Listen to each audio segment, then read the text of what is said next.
mother-in-law tortures pregnant wife, but the millionaire stands behind, witnessing it all.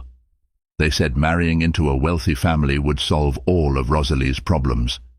They promised her a fairy tale life, marked by glittering jewels and lavish parties. But behind the polished gates of the Harrington estate, an unsettling darkness crept in. Her mother-in-law, Clara Harrington, had a reputation that whispered through high society tea rooms, a woman of unbreakable pride and chilling authority. When Rosalie discovers she's pregnant, what should be a joyful moment quickly turns into a ruthless battleground. Forced to endure Clara's torment, Rosalie isn't sure if her silent millionaire husband Adrian truly cares, or if he's complicit in it all. Rosalie Jenkins grew up in the modest suburbs of Charleston, South Carolina. Her home was a small one-story house where the evening air always smelled of magnolias. She had never craved a lavish lifestyle. She was content with quiet nights in, a library's worth of novels, and her mother's homemade pies. Life was simple, until she met Adrian Harrington at a local gala she had managed to attend through a friend's invitation. Adrian was magnetic. He was everything Rosalie was not: bold, affluent, worldly. A millionaire at 30, he'd already taken the business world by storm, thanks to his family's generations-old shipping empire. Though Adrian was charming, it wasn't his wealth that drew Rosalie in. It was the unexpected kindness in his eyes. She saw in him a warmth that all his polish and sophistication couldn't conceal. Before she knew it, they were in a whirlwind courtship that culminated in a grand wedding at the Harrington family estate. The Harrington estate was a sprawling mansion perched on acres of meticulously groomed gardens. Adorned with antique tapestries and marble floors, it was the seat of a long lineage that prided itself on tradition. At the center of this tradition stood Clara Harrington, Adrian's imposing mother.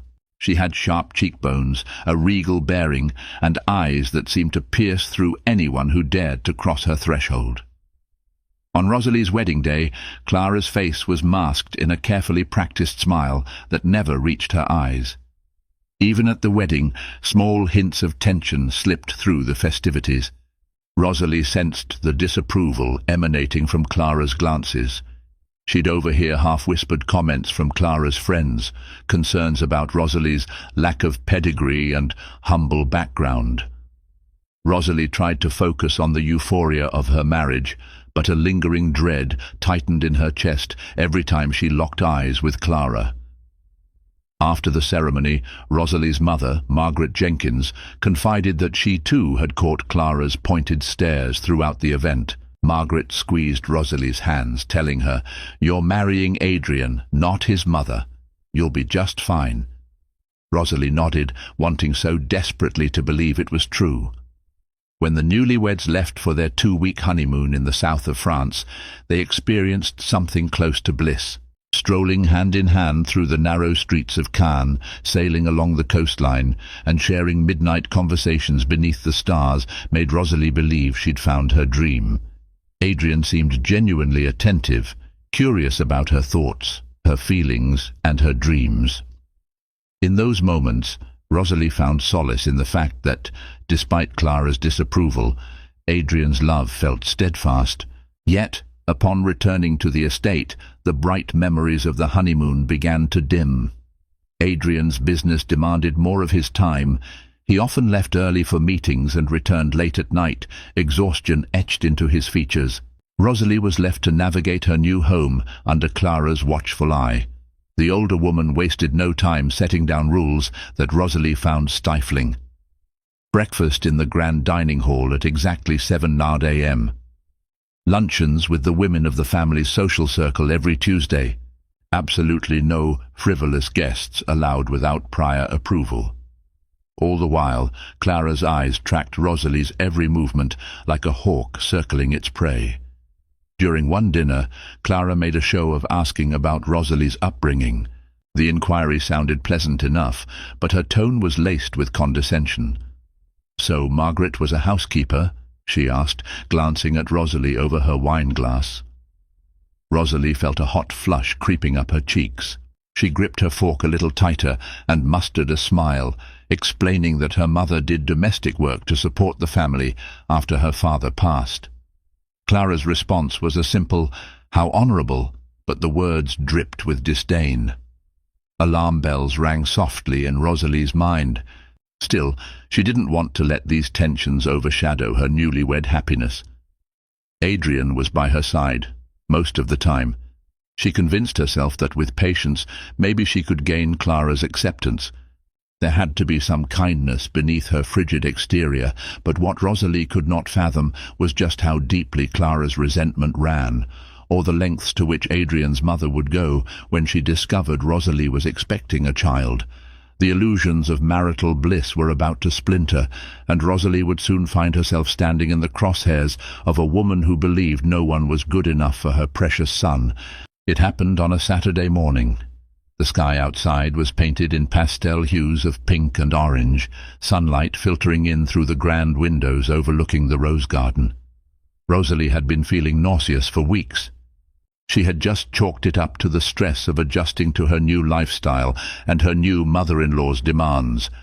But the faint suspicion in her heart nudged her to see the family doctor, discreetly of course.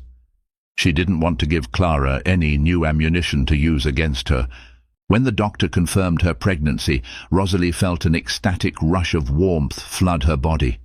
She was carrying Adrian's child, a symbol of their love and a new reason to believe in a bright future. She nearly flew back to the estate, eager to share the news with her husband. Adrian was due to return from a business meeting in New York that evening, and she wanted his to be the first ear to hear about the baby. But at the estate, Rosalie's excitement was cut short. She found Clara in the sitting room, casually flipping through a magazine. Almost as if possessed by her good news, Rosalie couldn't resist telling Clara first, her face aglow with happiness. "Mother Harrington," she said, her voice trembling slightly with excitement, "I just came from the doctor. Adrian and I are going to have a baby." Clara's reaction was not what Rosalie had imagined in her mind's rosy fantasies. The older woman's brow furrowed, and a look of cold calculation replaced any semblance of joy. "Are you quite sure, my dear?" was all she said. No congratulations, no gentle hug, no tears of happiness for a new life about to join the Harrington family. Instead, Clara cast a critical eye at Rosalie's stomach, as though inspecting an object of questionable quality. She rose from her chair and walked away without another word. Rosalie stood rooted, her heart pounding. She felt a sting of tears at the corners of her eyes. This was not how a pregnancy announcement was supposed to go. She swallowed the lump in her throat and decided to seek comfort in the solitude of the estate's library. Among the tall shelves of ancient books, she tried to quell her anxiety, reminding herself that Adrian would return soon. Adrian, who had seemed so caring and protective, would undoubtedly share her joy. That evening, when Adrian finally came home, Rosalie met him at the grand foyer. He looked tired, but there was no mistaking the flash of excitement in his eyes when she told him they were expecting. He pulled her into his arms, and for a brief moment, everything felt right. He kissed her forehead, whispering, "You've made me the happiest man in the world," and promised to shield her from anything that might harm her, especially Clara's sharp tongue. However, Rosalie soon discovered that words of protection meant very little if the storms were swirling within the same walls. Clara began making subtle, often insulting remarks about Rosalie's health, deriding her as overly sensitive or fragile. She'd question why Rosalie needed more rest than usual, calling her lazy behind Adrian's back. Whenever Adrian was present, Clara feigned politeness. She'd offer Rosalie special teas and vitamins, but it was all an act to maintain the veneer of family harmony. Things escalated one afternoon when Clara walked into the kitchen where Rosalie was helping the staff prepare dinner.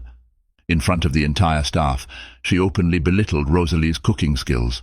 "You might want to be careful with those knives, Rosalie.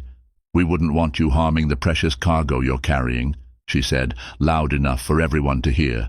The words were coated in scorn, aimed not just at Rosalie, but at her unborn child. The staff, devoted to the Harrington family for decades, exchanged uneasy glances. They had never seen Clara act so openly hostile. They had known her as a demanding mistress, but rarely had they witnessed such targeted cruelty. One of the cooks, an elderly woman named Maria Lopez, discreetly wiped a tear from Rosalie's cheek. "I know it's hard," Maria whispered. "She wasn't always like this. But you must find your inner strength, dear." In that moment, Rosalie understood that her life inside the Harrington estate would be a long, lonely battle. Without Adrian to intervene daily, he was increasingly consumed by business expansions.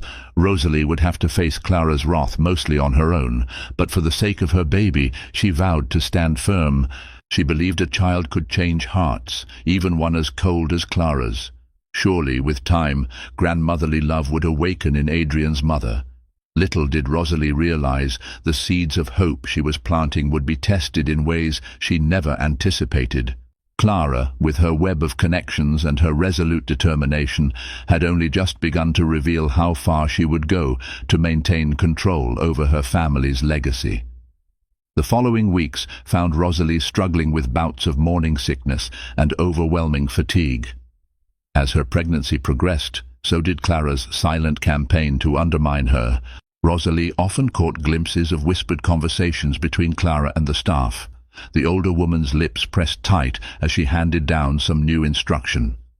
The staff, though loyal to the Harrington name, showed compassion toward Rosalie in small gestures, slipping her ginger tea for nausea, offering a gentle word when Clara wasn't watching. One afternoon, while Adrian was away attending a board meeting, Rosalie decided to explore the estate. She'd grown up with a deep love of history, and the Harrington home, with its centuries-old architecture, intrigued her. She wandered through corridors adorned with oil paintings of stiff-lipped ancestors. Dust motes danced in the sunlight streaming through ornate windows. The grandeur was palpable, yet a sense of unease clung to Rosalie as she entered areas Clara had explicitly told her were off-limits. She found herself drawn to a closed door at the far end of a little-used wing. Something about it seemed to beckon.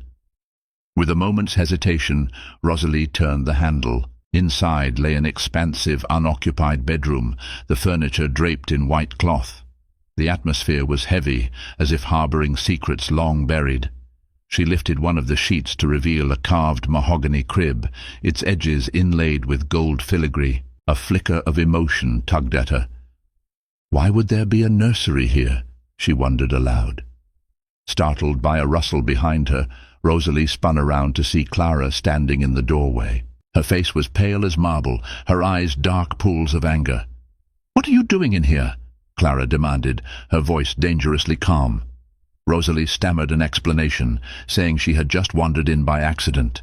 Clara narrowed her eyes, stepping forward with slow deliberation. "This room belonged to Adrian's younger brother, Michael," Clara said at last, her tone laced with bitterness. "He died before he was a year old. I don't like anyone coming in here. It's my private memory." Her words, though seemingly vulnerable, felt like an accusation. Rosalie felt her stomach twist in guilt, but something about Clara's reaction was off. There was no trace of maternal sorrow.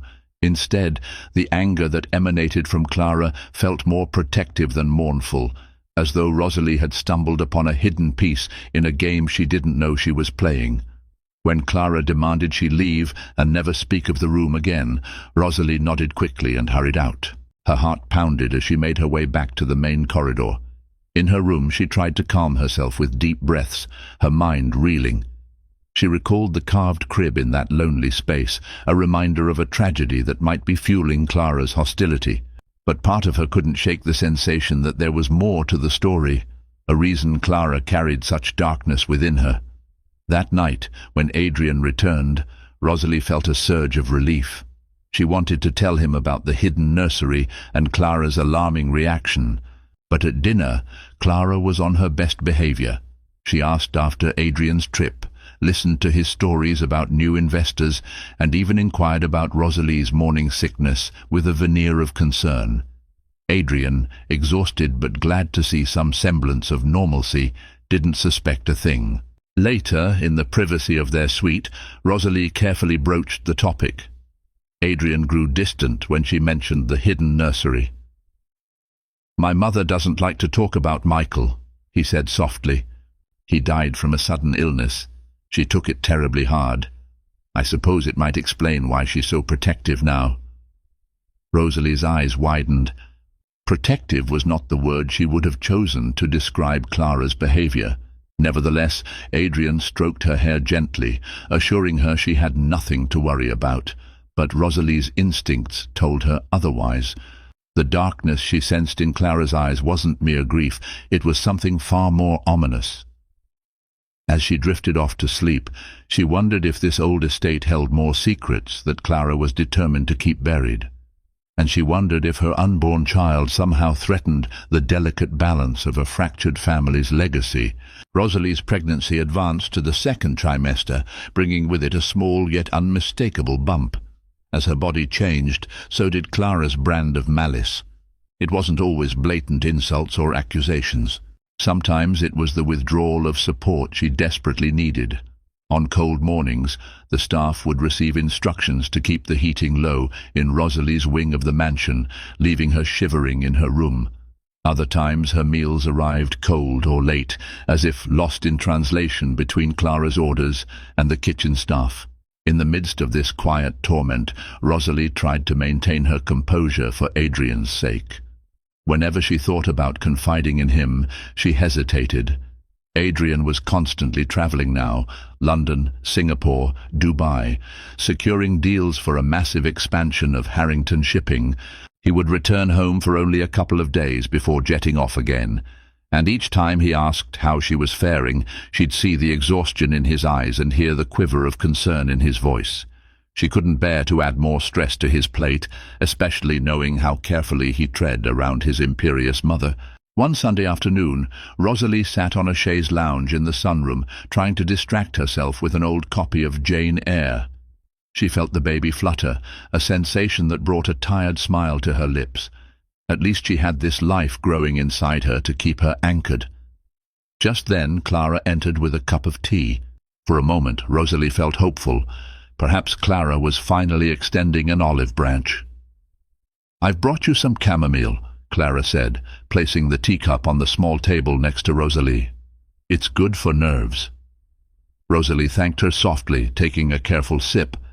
But as the warm liquid slipped down her throat, an odd taste lingered on her tongue, bitter, metallic.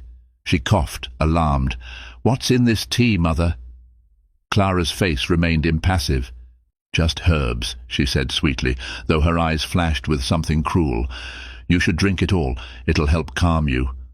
A chill coursed through Rosalie. Instinctively, she set the teacup down, her mind racing. Could Clara be attempting something sinister, or was Rosalie's fear making her paranoid? The doubt gnawed at her. For the sake of the baby, she vowed to be more vigilant.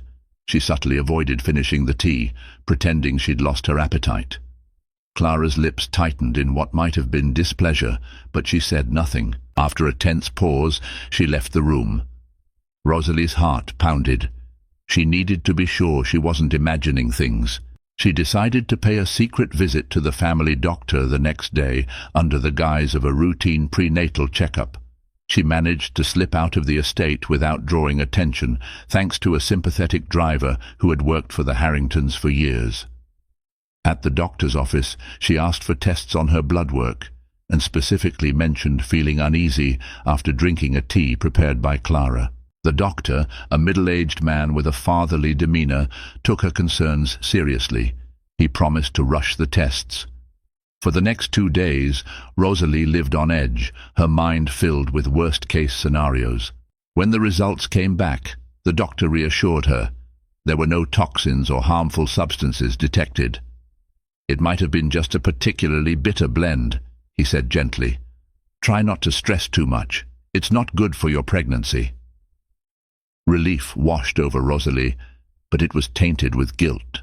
Had she really believed Clara capable of harming her unborn grandchild? Still, the bitter aftertaste of that tea and the unsettling gleam in Clara's eyes made her cautious. She pledged to approach every interaction with Clara more carefully. In the meantime, Adrian's phone calls became her lifeline. Late at night, when he was in some distant hotel suite, He would call to ask about her day and the baby's progress. Rosalie noticed a new tension in his voice. He would mention how his mother had called him earlier, concerned about Rosalie's lack of rest or strange dietary habits. Adrian sounded confused, torn between the mother he'd idolized and the wife he adored. One night, feeling her loneliness overwhelm her, Rosalie almost spilled everything: Clara's coldness, the suspicious tea, the fear that overshadowed her every waking moment in that mansion. But she swallowed her confession. She knew Adrian was on the verge of finalizing a crucial deal that would elevate the Harrington empire to unprecedented heights. Stressing him with her worries now might compromise